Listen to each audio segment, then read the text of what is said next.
Elena Vasquez walked through the marble halls of the Galactic Council building.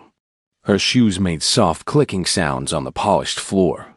She had been Earth's ambassador for 15 years now. Every day was the same routine. Talk about trade agreements. Discuss peace treaties. Solve problems without violence. The other aliens liked her. They thought humans were useful but weak. Elena knew this. She had heard their private conversations many times. The translation devices picked up everything. The humans are so peaceful, Counselor Dex would say to his Krex friends. They cry when someone gets hurt. They send medical supplies instead of weapons. Very strange creatures. The Zephyrians laughed when humans offered to help solve their trade disputes. Let the soft-skinned ones handle the paperwork, they would say. They are good at boring tasks. Elena smiled and nodded at these comments. She had been trained to smile and nod. All human ambassadors had this training. It was very important to seem harmless. Very important to seem weak. The truth was different. Elena knew the truth. She had clearance level Omega. Only 50 humans in the entire galaxy had this clearance level. They knew what Project Prometheus really was. The galaxy thought human colonies were peaceful farms and mining operations. They were wrong. Under every farm was a weapons factory. Under every mine was a shipyard. The humans had been building an army for 300 years. Elena reached the main council chamber. The ceiling was very high. Light came down from crystals that floated in the air. Representatives from 12 different species sat in a circle. Each species had their own special chair designed for their body type. The Krex looked like giant lizards with 4 arms. They controlled the largest military in known space. Their ships were black and covered in weapons. Everyone feared them. The ethereals were tall and thin. They could see bits of the future. Their skin was almost transparent. They spoke in whispers that somehow everyone could hear. The Zephyrians looked like large birds. They had beaks instead of mouths and wings instead of arms. They controlled most trade routes between systems. Elena took her seat.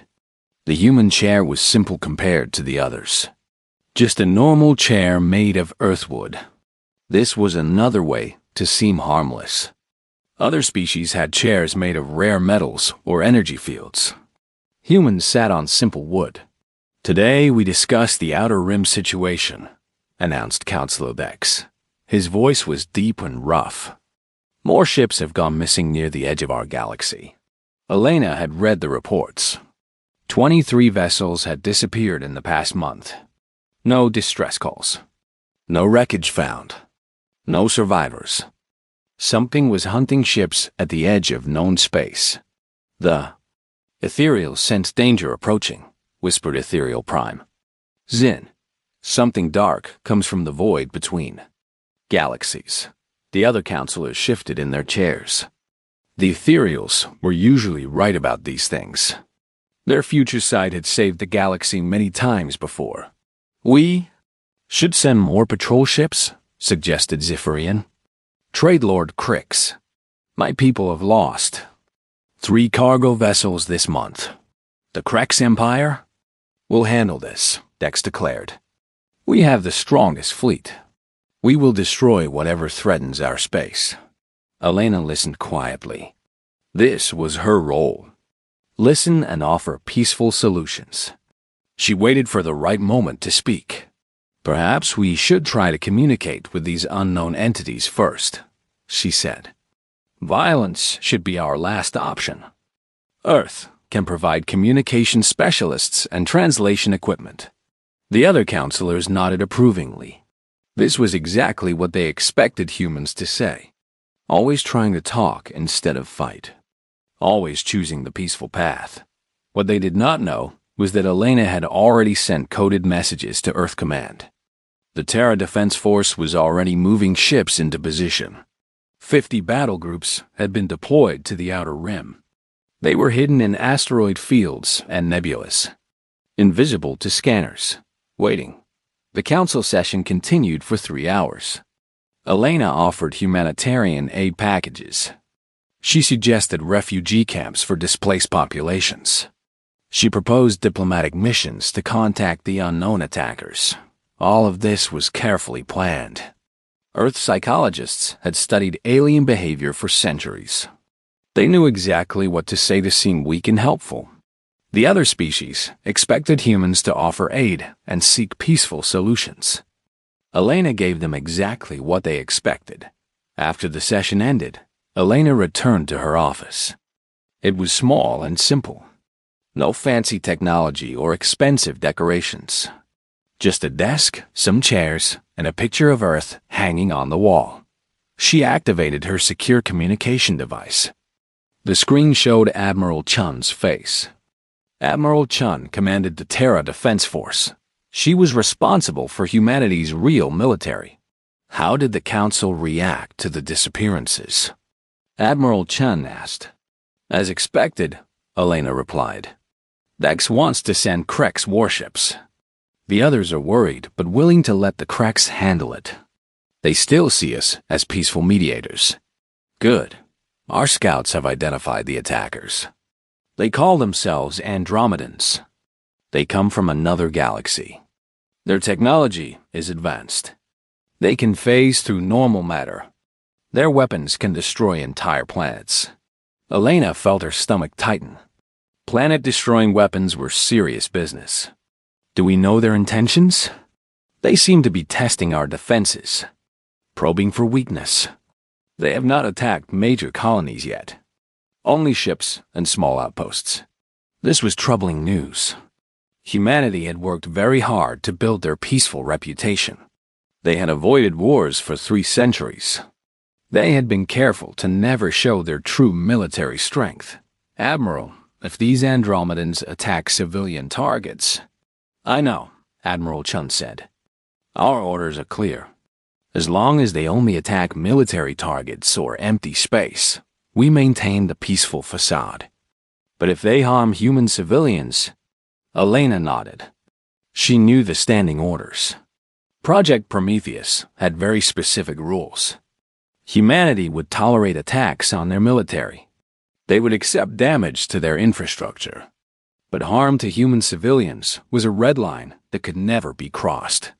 Keep monitoring the situation, Elena said. I will continue playing the peaceful ambassador. How many ships do we have in position? Currently? About 3,000 vessels are hidden near the outer rim. We can have 50,000 more there within a week if needed. The number was staggering. The entire Krek's fleet only had about 15,000 ships. Elena wondered what the other species would think if they knew humans had 50,000 warships hidden in deep space. The communication ended. Elena looked out her window at the beautiful gardens below. Alien families walked among the flowers. Children from different species played together. It was a peaceful scene. Elena hoped it would stay peaceful. She hoped the Andromedans would be reasonable. She hoped humanity would never have to show the galaxy what they were really capable of. But she was a realist. In her experience, hope was not enough. Preparation was what mattered. And humanity had been preparing for this day for a very long time. Elena was reviewing trade proposals when her secure communicator started flashing red. She had never seen it flash red before. Red meant emergency. Red meant something terrible had happened. She activated the device with shaking hands. Admiral Chun's face appeared on the screen. Elena had known the Admiral for many years. She had never seen her look so angry. Elena, we just lost New Geneva, Admiral Chun said. Her voice was flat and cold. Elena felt like someone had punched her in the stomach. New Geneva was a civilian colony. 50 million humans lived there. Families with children. Scientists and teachers and farmers. How bad? Elena asked. Complete planetary destruction. No survivors. The Andromedans use some kind of matter disintegrator weapon. The planet is just gone. Nothing left but space dust. Elena stared at the screen. 50 million people. Gone in minutes. She thought about the children she had seen playing in the park just yesterday. Human children laughing and running in the sunshine. "Admiral, confirm the target status," Elena said. She needed to be sure. The rules were very clear. Confirm civilian target. No military installations.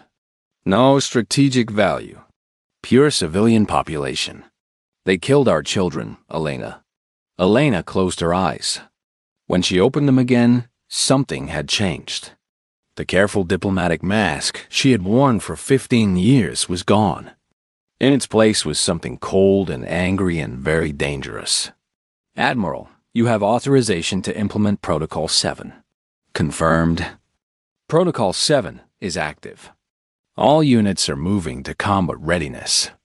Elena ended the communication. She sat quietly for a moment. Outside her window, alien children were still playing in the garden. Soon their parents would learn what humanity was really capable of. Soon the galaxy would understand the price of spilling human blood. She walked to the council chamber.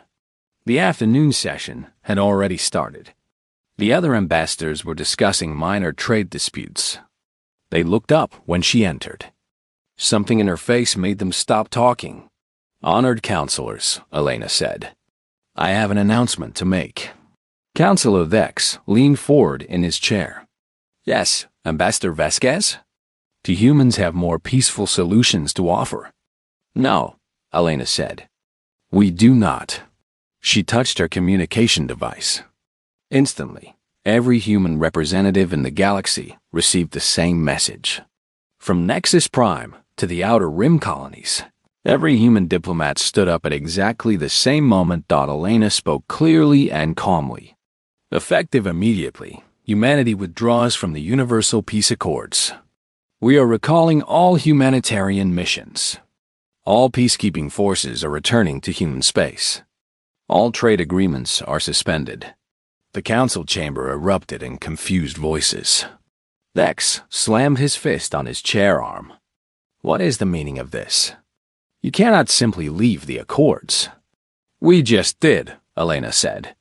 "The Andromedans attacked New Geneva 3 hours ago. 50 million human civilians are dead. Since the Galactic Council failed to protect human lives, we will protect ourselves." Ethereal Prime Zen whispered something urgent to her assistants. Her future sight was showing her things that frightened her. "Ambassador, I sense great darkness ahead. Your people are making a terrible mistake." Elena looked directly at the Ethereal. "The only mistake was trusting others to keep our children safe." She turned and walked toward the exit. Behind her, the counselors were arguing loudly. They did not understand yet. They still thought humans were weak. Elena reached her office and began sending coded messages. Across the galaxy, human assets received their orders. The cargo ships that carried food and medicine suddenly changed course. They were heading home. The research stations that studied alien cultures went dark. The refugee camps run by human volunteers were abandoned. Most importantly, the hidden weapons factories went active on Kepler 442. The massive wheat farms that fed 3 star systems suddenly opened underground hangars. Warships rose from the soil like metal flowers blooming in reverse. The farmers who had tended crops for decades removed their coveralls to reveal military uniforms underneath. The asteroid mining operation in the Vega system activated its hidden shipyards. For 200 years, they had been mining rare metals. But they had also been building the largest fleet in galactic history. Ships that had been invisible to scanners suddenly powered up their engines. Admiral Chun stood on the bridge of her flagship. The U.S. Prometheus was hidden inside a nebula near the outer rim. Around her, 1,000 other ships materialized from stealth mode. "All units, this is Admiral Chun. You have your orders. Operation Righteous Fury is now active. We are no longer peacekeepers. We are no longer diplomats. We are the Terra Defense Force, and someone just declared war on humanity." Back on Nexus Prime, Counselor Vex was receiving reports from his intelligence officers. What they told him made his blood run cold. "Sir, Long-range sensors are detecting massive fleet movements in human space. Ships are appearing on scanners that were never there before. How many ships? Dex demanded. Current estimate is over 10,000 vessels, sir. And more are appearing every hour. Dex felt his legs go weak. The entire Krex military had 15,000 ships. And these humans have been hiding 10,000 warships for decades without anyone knowing. What class of vessels are we detecting? Unknown, sir. The technology signatures do not match anything in our databases. These ships are using power sources we have never seen before.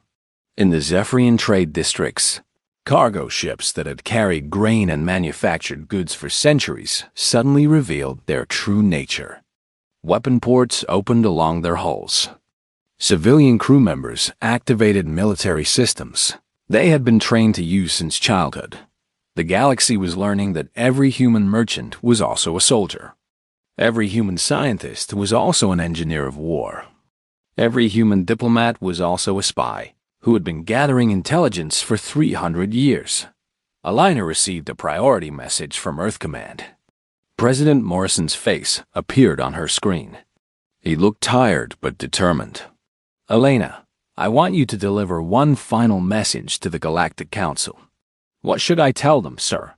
Tell them the truth. Tell them what we really are. Elena returned to the council chamber one last time. The aliens were in heated discussion about humanity's withdrawal from the peace accords. They stopped talking when they saw her. I have a final message from Earth, Elena announced. For 300 years, we chose peace. We chose to be your mediators, your healers, your friends. We chose to seem weak because we preferred not to fight. That choice has been revoked. She paused and looked at each council member in turn. You always wondered why humans were so good at logistics and resource management. Why our medical research was so advanced. Why our communication networks were so efficient. Now you will understand. Every human colony is a fortress. Every human cargo ship is a warship. Every human research station is an intelligence outpost. We have been preparing for war while pretending to seek peace. And now that war has found us, Councilor Dex stood up from his chair. His voice shook with fear and anger. You deceived us.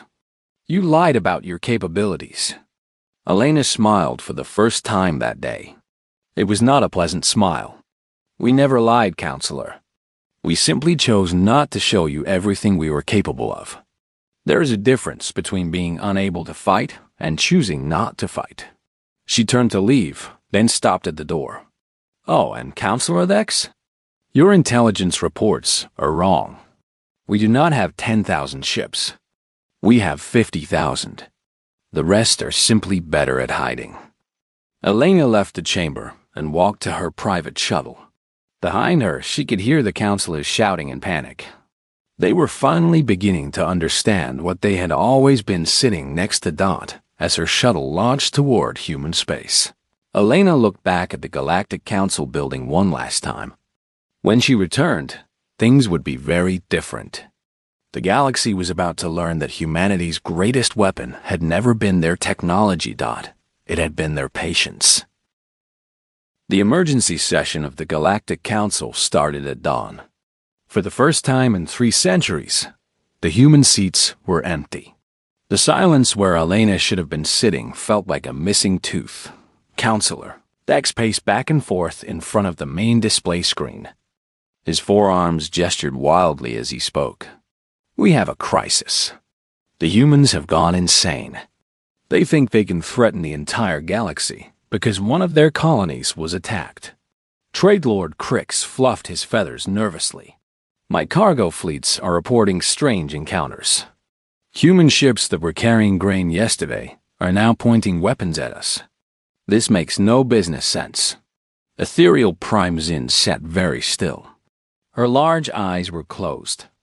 She was looking into possible futures. What she saw made her shiver. The darkness grows stronger. I see fire and metal and screaming across the stars. Enough of your cryptic warnings, Dex snapped. We need facts, not riddles. Admiral Brex, Dex's military commander, entered the chamber carrying a data tablet. His scales had turned pale blue, which meant he was frightened. "Sir, I have the scout reports from human space." "Tell us what you found," Dex ordered. Brex's voice shook as he read from his tablet. "Every human agricultural world has revealed hidden military installations. The wheat farms on Kepler 442 have produced over 3,000 warships in the past 24 hours. They are coming out of underground hangars that our scanners never detected." The council members exchanged worried glances. 3,000 ships from a single farm world. How many farm worlds did humanity have? What about their mining operations? Asked Crix. The asteroid belt in the Vega system is actually a massive shipyard. Our estimates suggest it can build ships faster than our entire industrial complex. They have been constructing warships for over 2 centuries while pretending to mine rocks. Dex slumped into his chair. How many ships total? The current estimates are approaching 100,000 vessels, sir. And these numbers keep growing as more installations come online. The chamber fell silent. 100,000 ships. The combined fleets of all council species totaled maybe 30,000 vessels. Humanity had been building an armada 3 times larger than the rest of the galaxy combined. What about their technology? Zinn whispered. What weapons do they carry? Admiral Brex looked at his tablet again. This is where things become truly concerning. Dr. Yuki Tanaka, head of something called Project Prometheus, has begun broadcasting technical specifications on all known frequencies. Why would they reveal their weapons to us? Dex asked. I believe it is psychological warfare, sir. They want us to know what they are capable of. A holographic display activated in the center of the chamber. Dr. Tanaka's face appeared. She looked like a pleasant older woman, the kind of person who might teach children or tend a garden. Her voice was calm and friendly. Greetings, Galactic Council. My name is Dr. Yuki Tanaka. For the past 60 years, I have been researching ways to protect human colonies from alien threats. I thought you might like to know what we have developed. The display showed technical diagrams. The aliens studied them with growing horror. These are our biological weapons, Dr. Tanaka explained cheerfully. We have studied the genetic structure of every known alien species. We can create pathogens that target specific DNA sequences. For example, we have developed 17 different viruses that only affect Krek's physiology.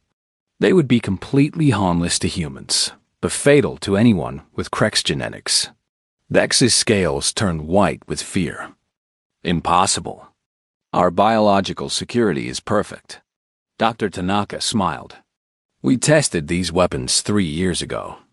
Do you remember the food poisoning outbreak in the Krek's military academy? That was actually a test run using a non-lethal variant. We wanted to see if our delivery systems worked. They did. The council members looked at each other in growing panic. The humans have been testing weapons on them for years without anyone knowing.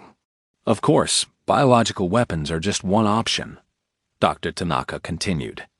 We have also developed nanotechnology that can disassemble matter at the molecular level. Gravity weapons that can create artificial black holes. And my personal favorite, quantum torpedoes that exist in multiple dimensions simultaneously. The technical specifications filled the display. Each weapon system was more terrifying than the last. The aliens realized they were looking at technology that was centuries ahead of their own capabilities. You might wonder how we developed such advanced technology while maintaining our peaceful reputation. Dr. Tanaka said. The answer is simple. Every cultural exchange program was actually intelligence gathering. Every medical mission collected genetic samples. Every diplomatic meeting recorded alien neural patterns. Trade Lord Crix made a choking sound. The medical supplies. They were always so eager to provide medical help. Indeed, Dr. Tanaka nodded. We needed to understand alien biology to develop proper countermeasures. Your species were very generous in providing us with detailed biological information. We appreciate your cooperation. The display showed more weapon systems. Planet Cracker missiles that could split worlds in half. Stellar manipulation devices that could make stars go nova. Fleet coordination systems that allowed human ships to move as a single organism. But our greatest achievement, Dr. Tanaka said proudly, is our predictive combat system. We have been analyzing alien behavior patterns for 3 centuries. We can predict fleet movements with 97% accuracy. We know where your ships will be before your commanders give the orders. Admiral Brex dropped his tablet. It clattered on the floor. Sir, this explains how they always seem to know about our secret operations. They were not guessing. They were calculating. The broadcast continued for 2 hours. Dr. Tanaka explained weapon after weapon, each one designed to counter specific alien military tactics. The humans had studied every known species and developed perfect countermeasures for their strengths while exploiting their weaknesses. When the broadcast ended, the council chamber was completely silent. Everyone was thinking the same thing. Humanity had turned the entire galaxy into their laboratory. 300 years of peaceful cooperation had been 300 years of preparation for war. There is more, Admiral Brex said quietly. Our intelligence networks are reporting massive fleet movements throughout human space. They are not moving to defend their colonies. They are moving toward Andromedan territory. How many ships? Dex asked weakly. Current estimates suggest over 50,000 vessels are heading to the Outer Rim. But sir, they are not going there alone. Crix looked up sharply. What do you mean? The humans are broadcasting an open invitation. Any species that has lost ships or colonies to Andromedan attacks can join their expeditionary force. They are offering to share targeting data and provide tactical support. Ethereal Prime Zin suddenly opened her eyes wide. I see it now. The vision becomes clear. The humans are not just seeking revenge. They are establishing dominance. They will destroy the Andromedans so completely that no species will ever dare attack human civilians again. That is impossible, Dex protested. The Andromedans are too advanced. Their phase technology makes them nearly invulnerable. Admiral Brex checked his tablet again. Sir, I have a report from our deep space monitoring station. The humans just engaged an Andromedan scouting fleet near the ruins of New Geneva. What was the result? Complete Andromedan destruction in 17 minutes. No human losses reported. They used some kind of multi-phase weaponry that bypassed Andromedan shielding entirely. The chamber fell silent again.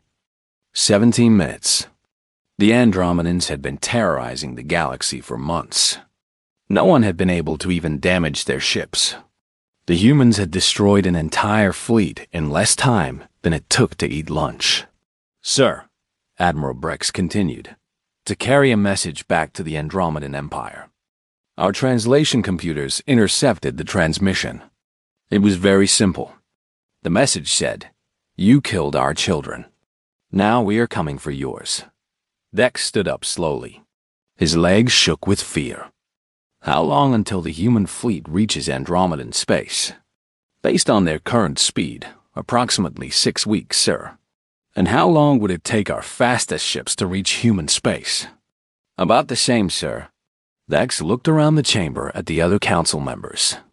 They all had the same expression of terrified understanding. The galaxy had thought humans were weak and peaceful. They had been wrong. Catastrophically wrong. The humans were not weak. They were patient. They had spent 3 centuries learning everything about alien species while revealing nothing about themselves. They had built the largest military force in galactic history while pretending to be farmers and merchants. And now someone had made the mistake of killing their children. What do we do? Crix asked quietly. Ethereal Prime Zin stood up from her chair. Her voice was filled with certainty about the future she could see. "We pray that the humans remember we were their friends, because the galaxy is about to learn what happens when you make humanity choose war over peace." Outside the chamber windows, alien families walked through the gardens. Children played games and laughed in the sunshine. Soon their parents would understand that the friendly human, neighbors they had known for centuries, were actually the most dangerous predators in the known universe. And those predators were no longer choosing to be peaceful. The humans deliberately allowed one Andromedan ship to escape. Why would they do that? Admiral Sarah Chun stood on the bridge of the U.S. Prometheus. Around her, holographic displays showed the positions of 50,000 human warships spread across 3 light-years of space. This was the largest military fleet in galactic history, and it was moving toward one purpose: total war. "Admiral, we have reached the coordinates of the former New Geneva colony," reported Commander Torres from the navigation station. Chum looked at the main display. Where a beautiful world had once existed, there was now only empty space and floating debris. 50 million human lives had been snuffed out in minutes. Families, children, scientists, artists, all gone. "Begin Phase 1, Chun ordered. "Deploy the sensor nets." Thousands of human ships launched small probe devices. The probes spread throughout the system, creating an invisible web of sensors. If an Andromedan ship tried to phase into normal space anywhere in the system, the humans would know immediately. "Admiral," called Lieutenant Kim from the communication station. "We are receiving transmissions from allied fleets. The hegemony of Tau Ceti has sent 40 ships. The Rigel Confederacy has contributed 60 vessels. Even some Krex commanders have joined us." Chun nodded. The Andromedans had made enemies across the galaxy. Many species wanted revenge, but they had been too afraid to act alone. Now they were hiding behind human military strength, hoping to strike back at their tormentors. "Keep them in reserve positions," Chun ordered. "This is a human operation." The truth was that Chun did not trust alien ships in combat. Human vessels were designed to work together with perfect coordination. Alien ships would only get in the way. But letting them watch would send a message to the galaxy about human capabilities. "Admiral, we have contact," announced the sensor operator. Andromedan fleet emerging from phase space. 12 vessels, heavy configuration. Chun smiled grimly. "Right on schedule. Begin recording everything. I want the entire galaxy to see this." The Andromedans materialized out of nothing like ghosts becoming solid. Their ships were strange and beautiful, made of materials that seemed to bend light around them. For months, they had terrorized the galaxy with these vessels. No weapon had been able to touch them because they could phase in and out of normal space and will dot the Andromedan commander send a transmission. The translation came through the communication system in a cold mechanical voice. "Primitive creatures, you dare to challenge the Andromedan Empire? We destroyed your pathetic colony as a warning. Leave now or share its fate." Chun activated the fleet-wide communication channel. Every human ship could hear her voice. "All units, you have seen what these beings did to our children. Today we teach the galaxy that human blood has a price. Engage at will." What happened next changed galactic warfare forever. The human ships moved like a single organism. They had been practicing coordinated fleet maneuvers for centuries. Every captain knew exactly where every other ship would be at any given moment. The Andromedans faced not 50,000 individual vessels, but one massive military machine. The Andromedans tried to use their phase technology to escape. Their ships began shifting out of normal space, becoming transparent and untouchable. This tactic had saved them from every other species in the galaxy, but it did not save them from humanity. The human weapons were designed specifically to target phased matter. Quantum torpedoes that existed in multiple dimensions simultaneously. Energy beams that followed targets through phase shifts. Gravity mines that affected all possible phases of existence. The first Andromedan ship died in seconds. Its elegant hull cracked and split as human weapons tore through its defenses. The second ship tried to run, but human ships were already waiting where it would emerge from phase space. One by one, the Andromedan vessels were destroyed. Their crews had no experience fighting an enemy that could predict their movements and counter their technology. The humans had studied Andromedan tactics for months. Every possible escape route was blocked. The battle lasted 17 minutes. When it ended, 11 Andromedan ships were nothing but debris floating in space. One ship remained intact, exactly as Admiral Chun had planned. "Admiral," reported the weapons officer, "target is disabled but not destroyed." "Excellent. Open a channel to the surviving ship." The face of an Andromedan appeared on the main screen. The creature looked like a tall, thin humanoid with silver skin and large black eyes. It was clearly in pain and afraid.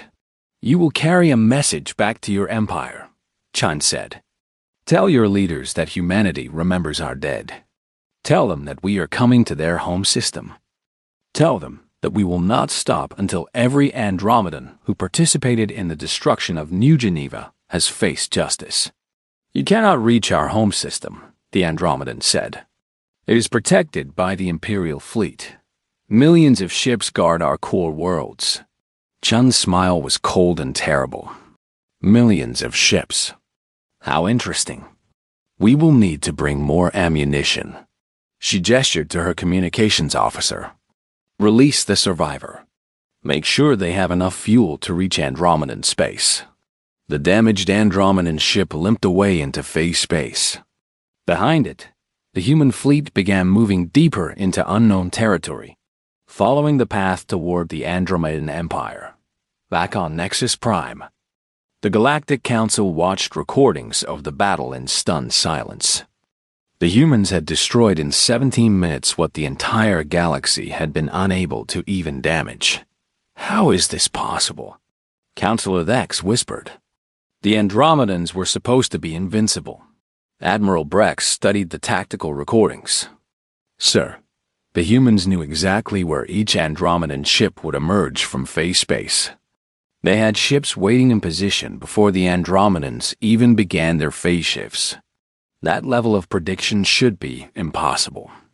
Unless," said Ethereal Prime Zin, "they have been studying Andromedan behavior patterns for much longer than we realized." The truth was becoming clear. The humans had known about the Andromedans before the rest of the galaxy did. They had been tracking them, studying them, learning their capabilities. The attack on New Geneva had not surprised humanity. It had been the trigger they were waiting for. Trade Lord Crix shifted nervously on his perch. What happens now? Will the humans be satisfied with one victory? The answer came in the form of a broadcast from Admiral Chun. Her image appeared on communication systems across the galaxy. "Citizens of the galaxy," she said. "Today, humanity achieved justice for the innocent lives lost at New Geneva. But our mission is not complete.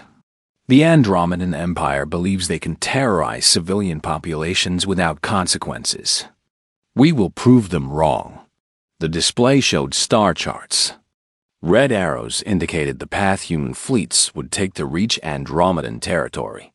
Any species that has suffered losses to Andromedan attacks is welcome to join our expedition. We will provide coordinates and tactical support. Together, we will teach the Andromedans that there are consequences for targeting non-combatants. More alien fleets began moving toward human rally points. The Centauri Alliance contributed their entire border patrol. The free colonies of Vega sent every ship they could spare. Even some ethereal vessels joined the growing armada. But everyone understood that this was humanity's war. The other species were just observers, watching as the galaxy's most peaceful race transformed into its most terrifying military force. Deep in Andromedan space, the surviving ship from the New Geneva battle reached its home system. The Andromedan High Command listened to the report with growing alarm. "Impossible. declared Admiral Zaris of the Imperial Fleet. "No species has weapons that can target phased matter." "The humans do," insisted the survivor. "They destroyed our entire fleet. They knew exactly where we would be at every moment. It was as if they could read our minds." Admiral Zaris studied the tactical data. The human attack patterns were unlike anything in their databases. The coordination between ships was perfect. The weapons technology was centuries ahead of anything they had encountered. "How many ships are approaching our territory?" "Initial reports suggest over 100,000 vessels, Admiral. And more fleets are joining them every day." For the first time in their species' history, the Andromedans felt fear. They had dominated their home galaxy through superior technology and ruthless tactics. They had come to this galaxy expecting easy conquests. Instead, they had awakened something that had been sleeping for 3 centuries. Something that had spent those centuries learning about every possible enemy and preparing for every possible war. The message the human Admiral had sent was spreading through Andromedan space. Every military commander, every government leader, every civilian population center heard the same words. "You killed our children. Now we're coming for yours." The Andromedan Empire began preparing for the largest military engagement in their history. They recalled fleets from across their territory. They activated defense platforms around their core worlds. They prepared weapons that had not been used in 1,000 years. None of it would be enough. The humans were coming, and they were bringing 6 centuries of suppressed military innovation with them.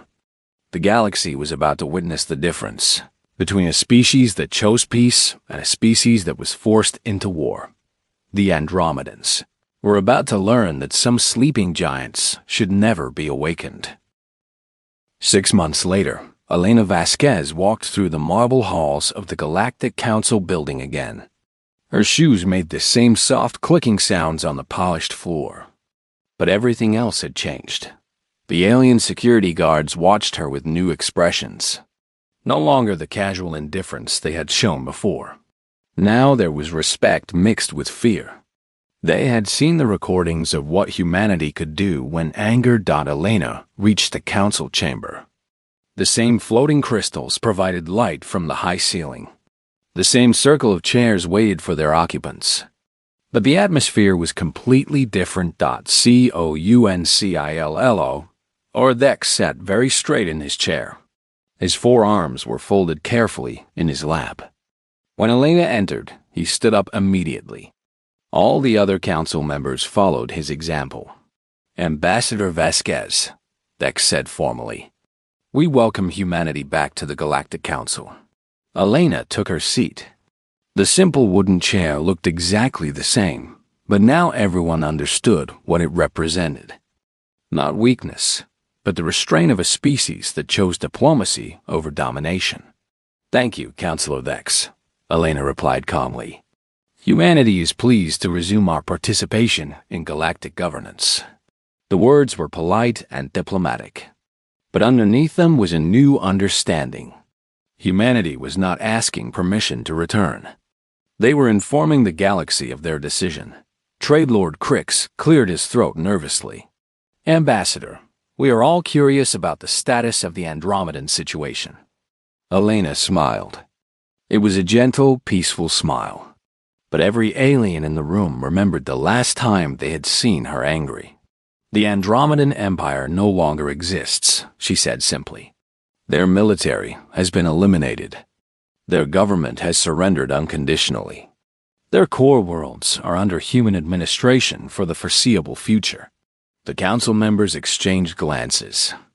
They had heard rumors, but this was the first official confirmation. An entire galactic empire destroyed in 6 months. The Andromedans had controlled hundreds of star systems. Their fleet had numbered in the millions of ships. All gone. "What will happen to the Andromedan population?" asked Ethereal Primezin. Her voice was very quiet. "They will be relocated to designated worlds under human supervision," Elena explained. Our psychologists are working with their survivors to understand why their culture became so aggressive. We hope to rehabilitate them over the next few generations. Rehabilitation. The word sent chills through the assembled aliens. The humans were not just defeating their enemies. They were remaking them in humanity's image. The Andromedan home system has been quarantined, Elena continued. We have established monitoring stations to prevent anyone from developing similar planet-destroying weapons. The technology they used against New Geneva has been completely eliminated. Counselor Dex shifted uncomfortably in his chair. Ambassador, there are concerns about humanity's expanding military presence. Many species are worried about your intentions. Elena's expression remained friendly and diplomatic. I understand these concerns, Counselor, which is why humanity is prepared to renew our commitment to the Universal Peace Accords, with some modest amendments. She touched her communication device. A holographic document appeared above the council table. The aliens read through it with growing unease. The amendments are quite simple, Elena explained. Humanity will continue to serve as mediators in galactic disputes. We will provide humanitarian aid to species in need. We will maintain peacekeeping forces to protect trade routes and civilian populations. This sounded like the old human role. But the next section made their new position clear. However, Elena continued, any species that commits acts of genocide against human civilians will face terminal sanctions. This includes the complete elimination of their military capacity and the occupation of their territory until rehabilitation is complete. Terminal sanctions? Dex asked weakly. The Andromedan treatment, Elena said cheerfully. We found it quite effective.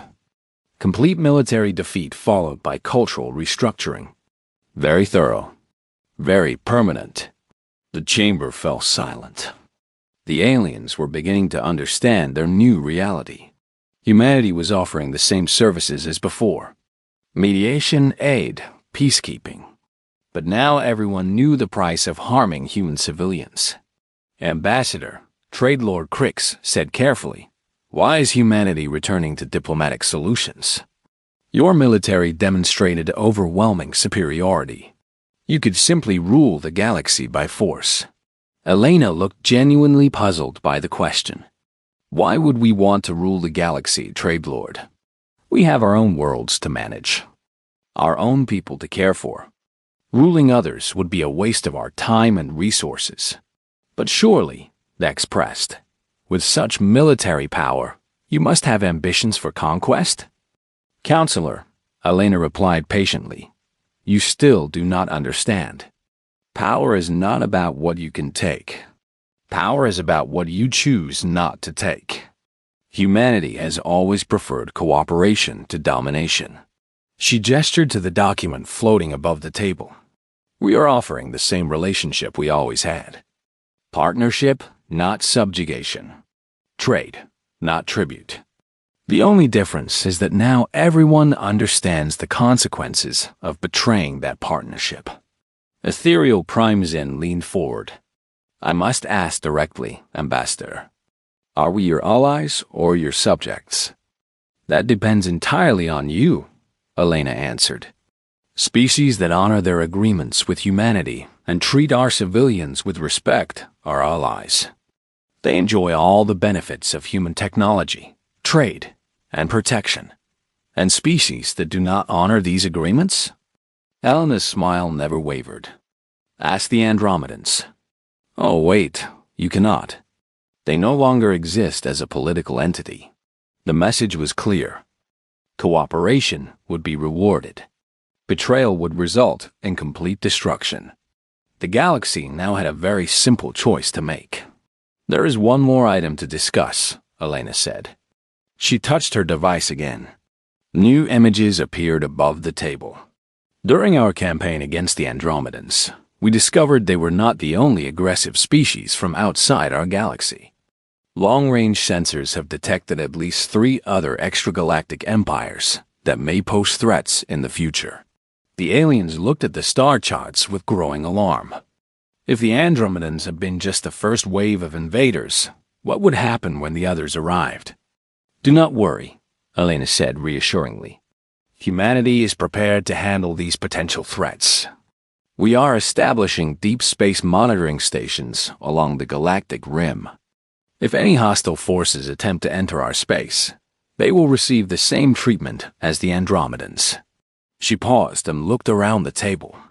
Of course, maintaining these defenses is expensive. We will need increased cooperation from all Council species. Trade agreements, resource sharing, technological exchange. The usual arrangements. The aliens understood. Humanity was not demanding tribute or taxes. They were offering protection in exchange for voluntary cooperation. But everyone knew what would happen to species that chose not to cooperate. I believe this arrangement will benefit everyone, Elena concluded. Humanity provides security and stability. Council species provide resources and expertise. Together, we can ensure that the galaxy remains peaceful and prosperous. Councilor Dex stood up slowly. The Krex Empire accepts these terms. One by one, the other council members voiced their agreement. They did not really have a choice. Humanity was offering partnership, but the alternative was the fate of the Andromeds. After the session ended, Alina walked to her old office. It looked exactly the same. Simple desk, plain chairs, picture of Earth on the wall. Nothing had changed except the understanding of what that simplicity represented. She activated her communication device. Admiral Chun's face appeared on the screen. How did the council react to our proposal? Admiral Chun asked. Complete acceptance, Elena replied. No one wants to test our resolve. The Andromedan example was very persuasive. Good. Are you comfortable returning to diplomatic duties? Elena smiled. Of course. I always preferred negotiation to warfare. It is much more civilized. Agreed. Though I admit, our brief war was quite effective. The galaxy will not soon forget what happens when someone kills our civilians. Elena nodded. That was the point. For 3 centuries, we maintained peace through patience and restraint.